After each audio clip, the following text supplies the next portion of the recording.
No, it absolutely is not. A lot of people think it's oversaturated, but let me show you the best tricks and the truth about the demand for websites as a service.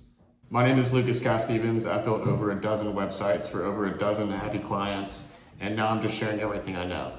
How I did it was by leveraging freelancers and building an agency, but I'm going to show people how to build their own skill and make sales off of that as well. So building websites itself is very difficult, and it takes months, even years to develop it as a skill. But on the non-technical side, I think where anyone with natural sales skills could start earning is a web design agency. I think all it takes is a few skills such as meta ads, posters, websites. If you could package it all into one product, you could really build great offers off of that and provide value to nearly any small business. So depending on how good the client is, you can structure the offer in a way where you get paid a retainer and essentially passive income with yearly payments by hosting their website and just actively managing it for them. You have to know what each client needs specifically before reaching out, whether it's Instagram ads that lead to an online store, or if they need an appointment manager with a contact us form on a website that'll rank above their competitors. I think people get caught up in just the learning aspect of it, but I really need to stress that you have less competition than you think you do. Just because a million people view a video about how to start a web design agency doesn't mean that they actually start. Same with Instagram Reels. Just because someone is making Reels about how to do it, if they have a product that they're selling, it doesn't mean they're actually on the phone all day in the area where you would operate. So really only a handful actually start, and only a few of them continue through with it until they get real reps and deliver a real great product. So I'd say it's really less saturated than you'd think, and it's not difficult to make yourself stand out by delivering better products that solve real problems of the business that you're pitching to. That's always going to be impressive no matter what you're in. The first thing you want to do is decide which platform you're the most comfortable with. This tier list is based on easiest to most difficult to learn. If you hire other people to handle the UI or the functionality, depending on whether you're the weakest, you're going to have to manage the back end yourself either way, because a good product delivery will promise monthly or yearly updates depending on what that business needs. So I'll keep my own bias out of this because really any of these work, but the two easiest options I think are viable for good products are going to be Wix and Squarespace. The one I prefer is Squarespace. A lot of freelancers are creating on here, so it's easier to work with people to deliver something high quality. I host a lot of sites on Squarespace. I think their templates are extremely professional. Once you replace images and text copy it with something else, I think, if it's hyper customized, if it's good copy towards the client, I think they're always going to be thrilled with that final design. Yeah, I mean, Wix has just as many, if not more templates, but to my personal standards, I think a lot of them just aren't as professional looking, and therefore really just harder to personalize into something sufficient enough to send over. I think one great thing about both is how easy it is to implement online stores. So even if your clients only want to sell one or two products online, this will handle that, as well as, booking forms. So all around, just very friendly with most people's e-commerce demand. In this tier, I put Framer and Webflow. These two are actually a lot more custom friendly, but I think the learning curve is so drastic between these tiers in terms of skill and most of the time production costs as well, that I think if you're working with high-end freelancers, this will be what it most often comes to. So it's important to learn at least the bare minimum if you run an agency. But if the design is your business and you're just starting out, I think it'll take tons of time and tons of effort. You'll need to buy, classes and stuff. So I think as products go, they're amazing, just as long as you know the tailoring needs of your own operation.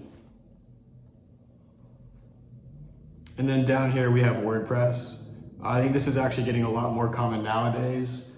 Personally, I only have 2 clients being handled here. They're both a little bit older, and it was because I had to fit some specific backend needs of the client. Most of what WordPress offers, honestly, is reliant on third-party plugins, so it can be a big risk if you don't have tons of starting capital.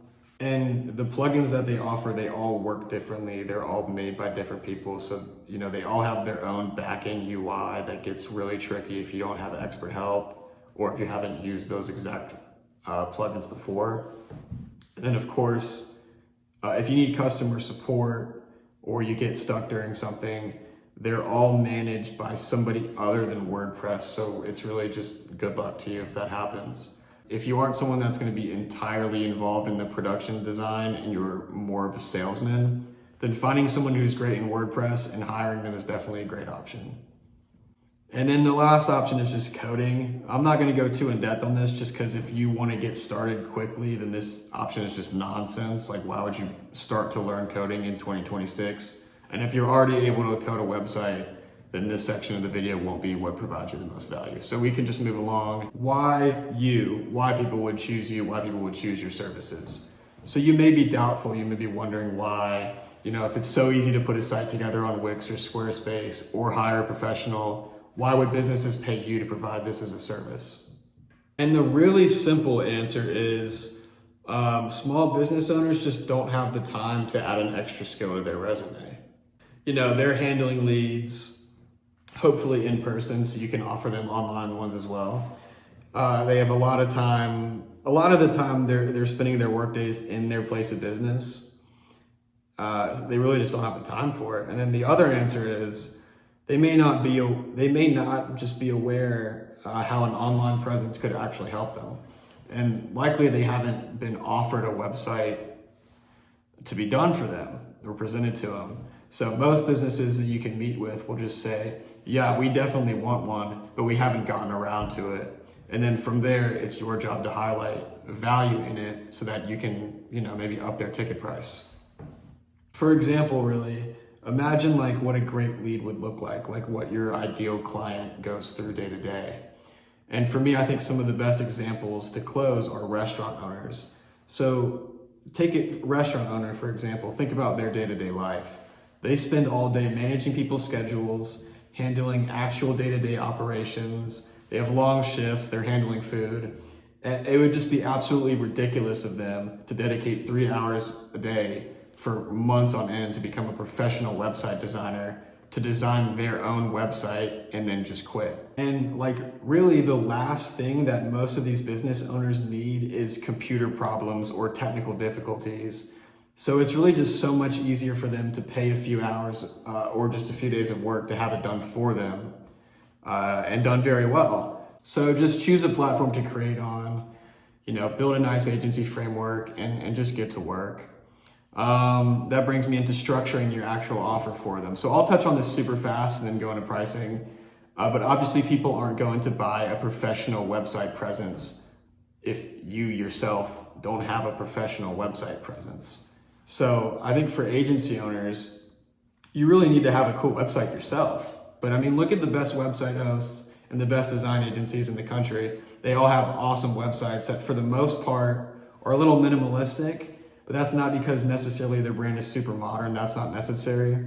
But what you do need to do is showcase a portfolio and have an engaging user experience. So it can be minimal as long as you do focus on showcasing your portfolio, what you've done.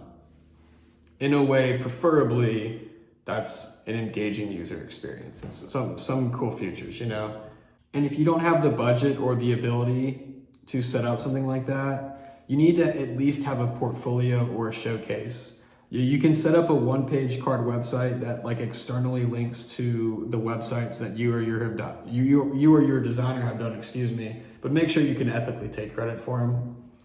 As soon as you do have the budget though, set something up that's really cool. One of the most important parts of sales is establishing yourself. So, buy that blue check on Instagram, have a killer website, at least look super legit, really at any cost. Yeah, the second you make your first couple thousand from web design, you need to put 100% of that back into the business because you've proven to yourself that you have an offer that can sell. So I think you really want to have a unique UX on your site, You need to have a social media outreach program with verified accounts of yours. Really just go all in. if you make those first few sales and you want to DoorDash something, maybe get a few beers, that's fine. But once you're confident in your skill, really invest that back into yourself. Not to get off topic anyways. So the next key to structuring your offer is being able to define the solutions that you're able to provide to people. I mean, the main package and the first thing should be website design and hosting. This is really the highest earning, but it's also the lowest effort. And then if you're pitching to people who are local, in an advanced package, this is gold for local businesses, is flyers and post design. A lot of businesses that have been around for a while will appreciate this. You know, I don't have to explain the value behind social media posts and physical flyers. This just really makes, you know, kind of businesses that have been settled in the community for a while, this makes their eyes light up. So you can add this for extra, charging more, or you could just use this to sweeten up an existing offer. But if they're on the fence, just let them know you'd be happy to, you know, post a few things on their Instagram or their Facebook for free. You just got to design the post, or put up physical flyers around the city. It just depends on how the pitch is going, but people really love this. You know, local businesses love to have flyers put up. They probably have an Instagram, so you can make a design for them. Or, you know, if they don't have an Instagram, if they don't have an online presence at all, offering them branding and logo design. I think this would be a more higher or more premium package always, just because it's a different defined service. I really don't do this myself personally, but if you're just getting started in web design, I think this is a great way to improve your Photoshop and your branding skills. The only thing I'd say really not to do is use generative AI for this. Like, think you can just get away with this easily. People can really spot that, you know, even if they're not too tech savvy. And outside of that, you know, it's a good offer for smaller brands, but good luck finding people who need it. It's just something to kind of have there in case it's a really old brand. And then the bread and butter, the last thing I wanted to talk about here was meta ads. Both Instagram and Facebook. If they already use Instagram, just create a Facebook account for them and link it. And then if they already have a Facebook, create an Instagram, link it to that. You can use your flyer and poster skills from earlier to create an ad. It doesn't have to be something that would like do well on Reels. It doesn't have to be like a modern reel, like a short video with a hook and all that. Just a simple product display as an advertisement works really well. And then you can link it to your new website. And when you run targeted ads, just spend a little extra on, you know, people that have searched for that type of business in your area. Then link the website you created for them so it can show the online traffic you're getting. If you can see that on your backend, that'll be perfect. And then if they're successful and they love what you delivered, they'll probably start paying you to run their ads as well. So if you do want to take over running ads for them, you should probably offer some for free and then show, hey, this is how many, you know, clicks we got in here from this meta ad, and this is how many conversions we got from the clicks and, you know, the sales funnel and all that. So if you can make a big deal out of that and show that it helps them, people will definitely pay you to run their ads. Yeah, I mean, if you've already delivered something to people that they love, they're very likely to buy another offer from you. So I think that goes into the pricing of these offers. And yeah, I mean, the reality of competition in business is that you're either cheaper than your competitor or you're of higher status than your competitor. And each of those businesses use their situation to their advantage.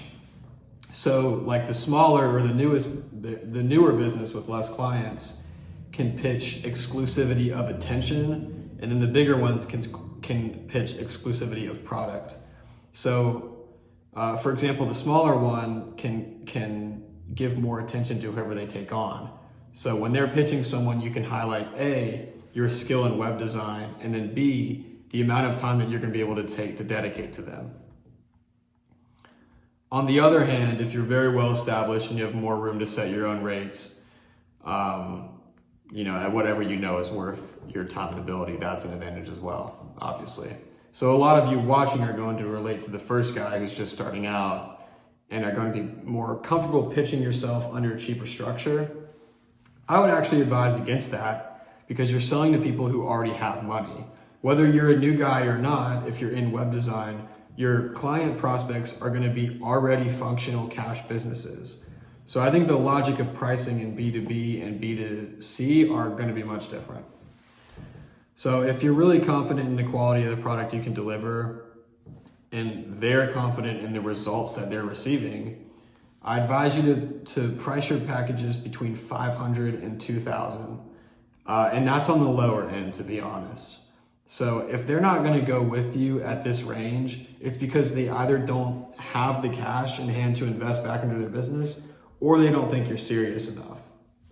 And on one hand, that deal being killed at the price range part of the sales pitch isn't a horrible thing. And then on the other hand, that's really going to be something you're going to have to fix. Another reason to price higher than lower is that you're selling to people with money. You're selling to business owners, and they'll respect you more. They're not gonna, think some kid coming in selling $100 website is gonna be anything more than rink-a-dink. So they'll respect you more. And by the way, everyone is always looking to price down. Like, no matter what the number that you tell them is, they're gonna be looking for conditions to negotiate. Whether you told them it was $25 or $1 million. So I think you should really set your prices high and then use those conditions of negotiation in your favor rather than theirs. And what I mean by that is, it'll help close the deal if it'll help close the deal by knocking off a few dollars, give them conditional downsells. So for example, if you promise to refer me to another business owner that you know for $100 off, something like that, or something like, if you can guarantee that you'll write a vouch for me when this is all said and done, and I can post that on my own website, that'll be $100 off or something like that. And you can also use what's in your deal package if you want to, but I'd say you can conditionally downsell yourself as much as it doesn't affect your profit margins. And to be honest, if you're new, if you're just starting out, I tell you to actually don't be afraid to take it even to that point. So really don't be afraid to bring these out in your initial pitch. And a little secret here is that most people that you'll talk to think that web design and hosting is the most difficult part of the service you offer them, like technically. So you can use that as an advantage to initially set your price high. And I'll show you an example of what I'm talking about. So if you're negotiating a $1,000 package for website design, hosting, physical flyers, and meta ads, you can redeal and say, okay, I'll knock off $100 and I'll take off the meta ads. And then, you'll have to use your best judgment on what the best method to downsell is, but that takes the whole price chunk out of what's the most difficult part of the deal for you to deliver.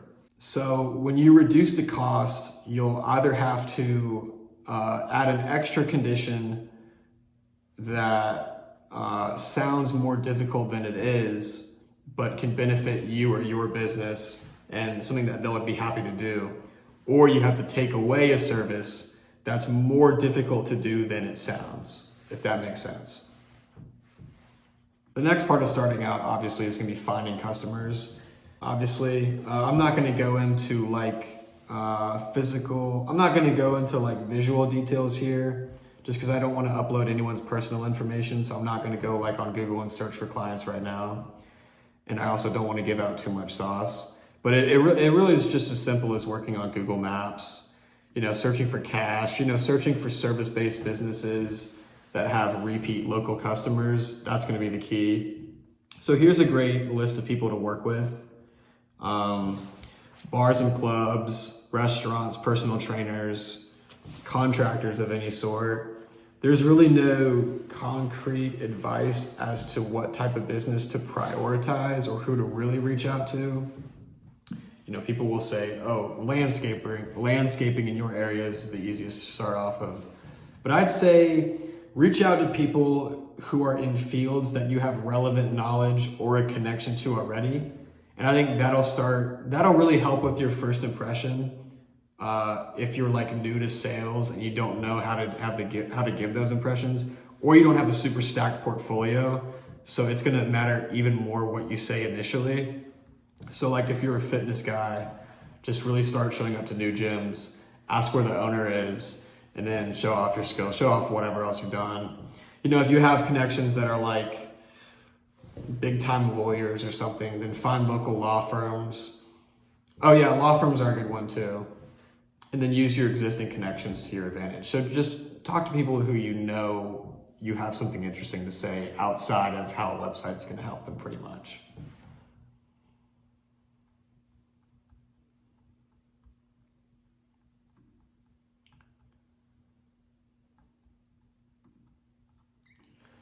Yeah, I mean, you need to know what you're talking about. I think the mistake beginners make is they'll like find some like script from an Instagram reel or like a TikTok video about how to cold call, and they'll start off with something really cringe, and they don't immediately like tell a business how having a website will be good for them. So you have to know what you're talking about. You need to be able to clearly outline your services and how that'll make the client's life easier, preferably more profitable. You need to be able to name drop their competitors as well and how it puts them above them. Not research related, but sales related real quick. I always like to show how well researched my call is, and I like to specifically name one of their competitors. I always try to sneak that in. It'll work in your favor 10 out of 10 times. I linked this article below, down in the description of the video. It's a lot of helpful information here. Some good statistics. You know, not that you should go into this throwing numbers at people. Sales is emotions based, not logic based, but it's still good to have. And I mean, you know, it is true that 90% of business to customer interactions, in 2026 are design related. And it is true that 75% of customers are going to judge a company based on their website or social media presence. This sometimes can help sell your product. I mean, you can just use, data scraping services to get the contact information for your businesses that you have in mind that you want to reach out to. But just be ready to talk when you have the chance to do it. So, once you have people in conversation, whichever stage you're at with them, you're going to want to keep track of that. So it'd look really silly for you to have a well-prepared cold call that actually works, and then you work really hard to like get a meeting with them, and then you forget what time it is and miss the call. So I personally keep an Excel sheet with everyone I've ever called. The second column, being the notes of our conversation, with the next being, my next meeting time for them. And I'll make another video very soon about what to do each time you contact someone. Obviously, your first point of contact is going to be simply establishing yourself and then booking a meeting to show your product or your product idea for them. And then the next will be a showcase of your offer and, pricing. It all depends on your point of contact. So until then, I hope you guys are able to take something helpful away from this.